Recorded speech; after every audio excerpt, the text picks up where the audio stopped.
transisi dari antisipasi menjadi aksi.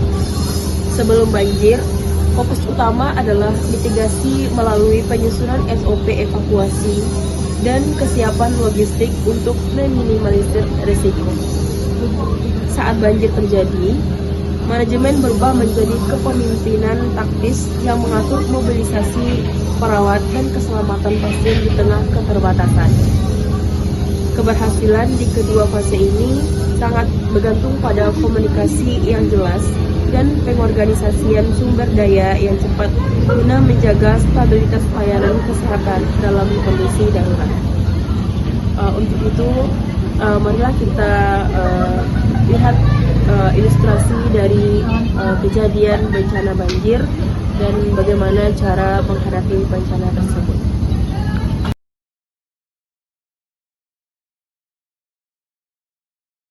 Sebelumnya saya sebagai kepala desa mengucapkan terima kasih kepada dokter dan kakak perawat yang telah datang di desa Sukma kami. Sebenarnya desa kami ini sudah seminggu banjir, jadi banyak warga yang telah mengalami infeksi pada kulitnya, dan saya selaku kepala desa ingin meminta bantuan kepada Bu Dokter dan perawat untuk bisa membantu desa kami bagaimana menangani masalah kebutuhan yang ada di masyarakat kami. Jadi Pak Kades. ya, Pak. Di luar ada banjir, Pak Kades. Banjir. Iya, serius Pak Kades, ada banjir. Ayo, di sini, di sini.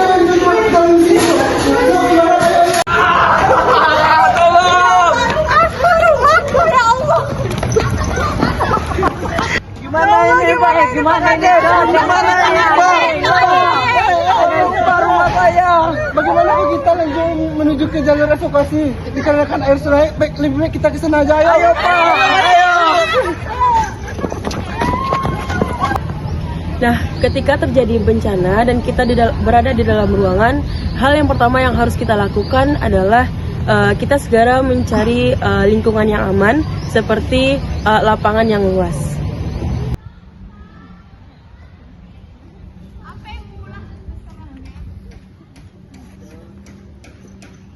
Nah, langkah selanjutnya setelah kita mendapat lingkungan yang aman, selanjutnya yang kita harus lakukan yaitu kita mencari titik kumpul untuk memudahkan kita menuju jalur evakuasi. Bapak Ibu tenang semuanya dulu. Saya akan berusaha untuk mencari posko di mana kita bisa untuk mengungsi sementara ya Bapak Ibu. Mohon tenang dulu ya Bapak. Ayo, tolong merapat semuanya Bapak Ibu. Ayo. Nah, hal yang perlu kita lakukan setelah kita tiba di posko bencana adalah hal yang pertama yaitu kita melapor ke dinas terkait dan kita akan diarahkan untuk cek kesehatan terlebih dahulu.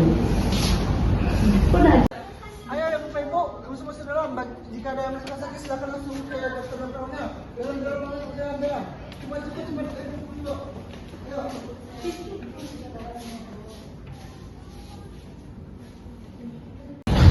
Baik Bapak Ibu semuanya, Bapak Ibu sekarang sudah berada di posisi yang aman karena sudah kami tangani. Jadi Bapak Ibu yang tadi sudah kami tangani terdapat luka, jangan lupa lukanya dibersihkan untuk menghindari infeksi ya Bu, Pak. Baiklah teman-teman sekalian, itulah tahap-tahap yang harus dilakukan ketika terjadi bencana banjir. Hal yang pertama yang harus kita lakukan yaitu kita harus mencari lingkungan yang aman, seperti lapangan yang luas, dan selanjutnya kita harus mencari titik kumpul.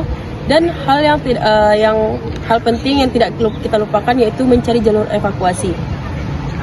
Selanjutnya kita menunggu arahan dari pihak yang terkait untuk menuju ke posko terdekat. Dan selanjutnya hal yang perlu kita atau tips yang perlu kita pahami yaitu ketika terjadi bencana banjir, kita tidak boleh panik dan kita harus berusaha tetap tenang. Selanjutnya kita menyelamatkan barang yang penting jika bisa. Yang terlebih dahulu kita harus menyelamatkan nyawa. Selanjutnya kita mengikuti arahan dari pihak yang terkait untuk menuju ke jalur evakuasi. Dan semoga harapannya kita jauh dari bencana.